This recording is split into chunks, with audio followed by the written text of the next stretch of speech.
Hello buddy, what is up, Nuclear here? And today I'm at Pocosin Lakes National Wildlife Refuge, just outside Columbia, North Carolina. Now, what you can see all around me is the entrance to beginning of one of the entrances to Pocosin Lakes National Wildlife Refuge. So I'm going to take you on a little walkie tour here for a little minute, and let's get started. Pocosin Lakes National Wildlife Refuge had its foundings actually in 1969, around that time, when Pungo Lake National Wildlife Refuge, which is found today in the southwest portion of this refuge. It was originally called, obviously, Pungo National Wildlife Refuge. And it wasn't until around 1990 that Pocosin Lakes National Wildlife Refuge was formed, and then Pungo Lake was incorporated into it. And now, Pocosin Lakes National Wildlife Refuge contains about 110,000 acres, of which 90,000 of those have been donated. Now, some of the species that can be found here include the controversial critically endangered red wolf. For all you wildlifers out there, you have several species of neotropical migrants. If you don't know what that is, it's birds that come here to breed in the summer and go to places like Nicaragua, which I visited during the winter. Videos for that from Nicaragua in the description.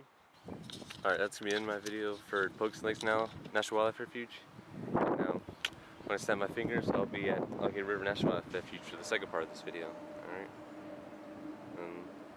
It's out of focus. 3, 2, 1.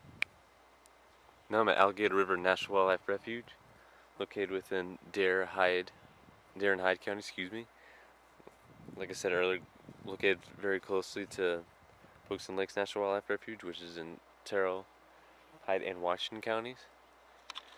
And now, Alligator River National Wildlife Refuge is the main refuge of this area. It gets about some of the tens of thousands of visitors each year. And their main management plans are to obviously protect the nature wildlife that is here.